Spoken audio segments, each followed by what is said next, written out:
देखिए, ट्रंप के युद्ध ने दुनिया में पहले ही हाहाकार मचाया हुआ है और अब युद्ध ऐसे भीषण मुकाम पर पहुंच गया है कि जैसे लग रहा है प्रलय ही आ जाएगी। एक दूसरे का तेल गैस सब फोड़ने में जुट गए भाई लोग। तेल गैस ऐसी चीज है बॉस जिस पर पूरी दुनिया टिकी है। ईरान युद्ध की वजह से पहले से ही दुनिया की 20% तेल गैस सप्लाई रुकी पड़ी है। अब अगर तेल गैस का जहां से प्रोडक्शन होता है वहीं पर बम गिरने लगे तो सप्लाई करने के लिए तेल गैस मिलेगा ही नहीं आपको। ईरान अमेरिका इजराइल जंग 1 महीने होने से करीब करीब 1 हफ्ते ही दूर है। जंग के रुकने या थमने के कोई आसार अभी नहीं दिख रहे।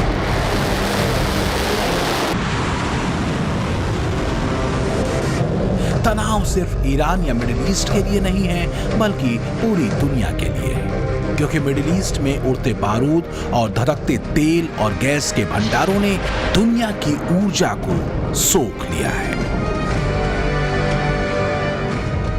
दुर्भाग्य से इस युद्ध की कमान अमेरिका के उस राष्ट्रपति के हाथों में है जिन्हें दुनिया सबसे अस्थिर मानसिकता वाले शख्स के रूप में जानती है।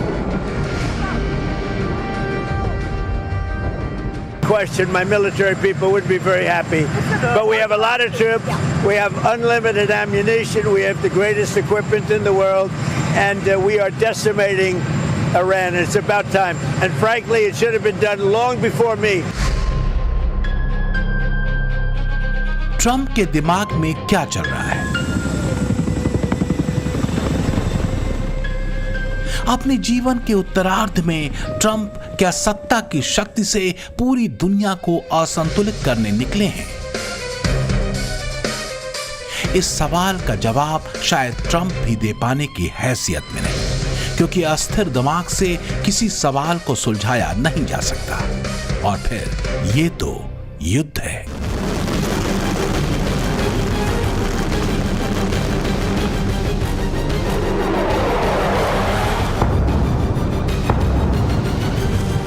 एक तरफ इनके डोनाल्ड ट्रंप कहते हैं कि ईरान को तो सब फोड़ दिया है कि कुछ बचा ही नहीं। फिर ये कहते हैं इतना बड़ा हमला करूंगा कि ईरान की ताकत घट जाएगी। तो भाई जब सब उसका ताकत निचोड़ चुके हो हमले कर करके, तो अब कौन सा ताकत निकाल रहे हो? बोलो ना कि तुम्हारी इज्जत जो है वो मिट्टी में मिल रही है। सवाल ये है कि ईरान अमेरिका इजराइल युद्ध कब रुकेगा? विश्व के सामने खड़ी आर्थिक चुनौती क्या और बड़ी होगी? ट्रंप के वॉर प्लान का अल्टीमेट गोल है क्या?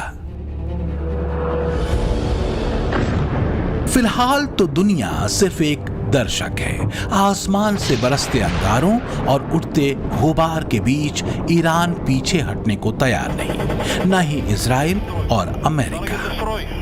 ईरान ने युद्ध के तीसरे हफ्ते के बाद एक बड़ा हमला इजराइल के न्यूक्लियर रिसर्च सेंटर वाले शहर दिमोना में किया है। मिसाइल हमले में 40 से ज्यादा लोग घायल हुए हैं। हालांकि आईएईए ने किसी भी तरह के रेडिएशन से इनकार किया है, लेकिन फिलहाल जो असली टेंशन है वो है स्ट्रेट ऑफ हॉर्मुज, जिसे ईरान ने बंद कर रखा है अमेरिका और अपने दुश्मन देशों के लिए। और ट्रंप ने ईरान को 48 घंटे का अल्टीमेटम दे दिया है। ट्रंप ने ट्रुथ पर लिखा कि अगर ईरान अगले 48 घंटों के भीतर बिना किसी धमकी के हॉर्मुज स्ट्रेट को पूरी तरह से नहीं खोलता है तो संयुक्त राज्य अमेरिका उनके विभिन्न बिजली संयंत्रों पर हमला करके उन्हें नष्ट कर देगा, जिसकी शुरुआत सबसे बड़े संयंत्र से होगी। इस मामले पर ध्यान देने के लिए धन्यवाद।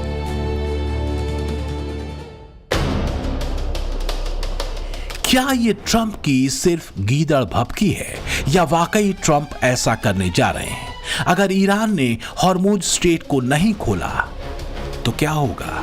लेकिन ऐसा करना ईरान के लिए दुनिया पर बनाए गए प्रेशर को कमजोर करने जैसा होगा और इसके बाद एक तरह से ईरान को अमेरिका और इजराइल के और घातक हमलों के लिए खोल देना होगा, क्योंकि हॉर्मुज स्ट्रेट को ईरान अब तक एक शील्ड की तरह इस्तेमाल कर रहा है। हॉर्मुज स्ट्रेट को बंद कर ईरान की कोशिश अमेरिका और इजराइल पर वैश्विक दबाव बनाने की है। हॉर्मुज स्ट्रेट बंद होने से तेल की कीमत जो पहले 70 से $75 प्रति बैरल थी, वो 110 से $126 प्रति बैरल तक पहुंच चुकी है। एक्सपर्ट कह रहे हैं कि अगर हॉर्मुज स्ट्रेट लंबे समय के लिए बंद हुआ तो दुनिया ग्रेट डिप्रेशन में फंस सकती है।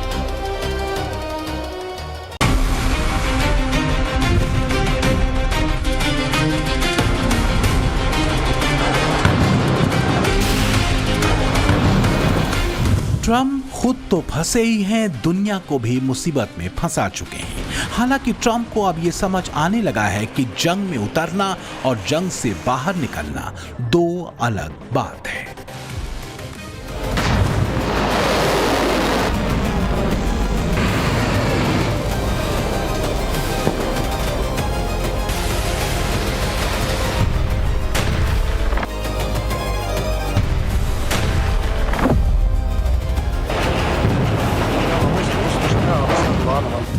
भारत के भीतर बैठकर जो लोग सस्ते और हल्की टिप्पणियां ऑपरेशन सिंदूर को लेकर करते रहे, ये तस्वीर उनके लिए भी है। बीते 4 साल का ये रिकॉर्ड देखें जो बड़े और गंभीर संघर्षों की है। 24 फरवरी 2022 को रूस यूक्रेन जंग शुरू हुई थी जो अब तक जारी है, जबकि पिछले साल अप्रैल में हुए आतंकी हमले के बाद भारतीय सेना ने पाकिस्तान में ऑपरेशन सिंदूर चलाया। पाकिस्तानी सेना को जमकर पीटा और फिर पाकिस्तान के गिड़गिड़ाने पर सीज फायर भी हुआ और भारत युद्ध से बाहर निकल गया। जबकि ईरान इजराइल अमेरिका युद्ध 28 फरवरी को शुरू हुआ था और अभी तक जारी है, और आगे ये कब खत्म होगा नहीं मालूम।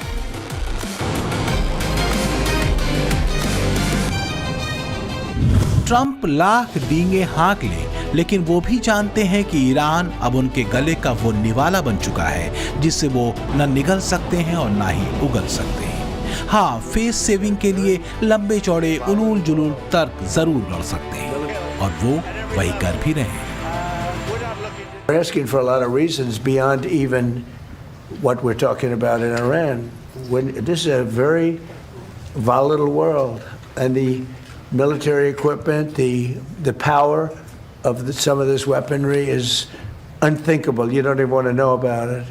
Oh, you could end this thing in 2 seconds if you wanted to, but we are being very judicious.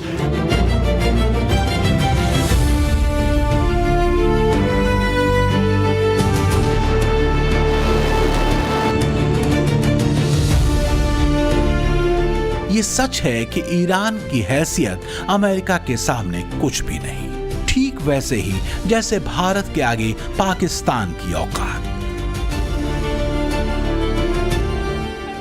लेकिन अमेरिका ईरान के ट्रैप में फंस चुका है। ईरान छोटे छोटे हमले करके और युद्ध लंबा खींचकर अमेरिका को आर्थिक और सैन्य दोनों नुकसान पहुंचाने की रणनीति पर काम कर रहा है।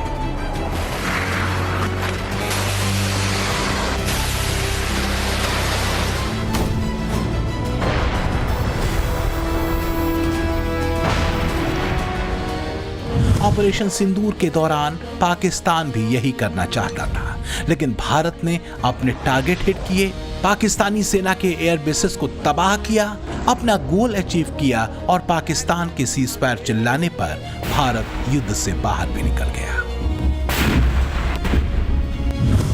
लेकिन ईरान की रणनीति ने ट्रंप को मकड़जाल में फंसा लिया है। ट्रंप का प्लान यह है कि अगर ईरान ने हॉर्मुज स्ट्रेट नहीं खोला तो अमेरिका खार्ग आइलैंड पर कब्जा कर लेगा।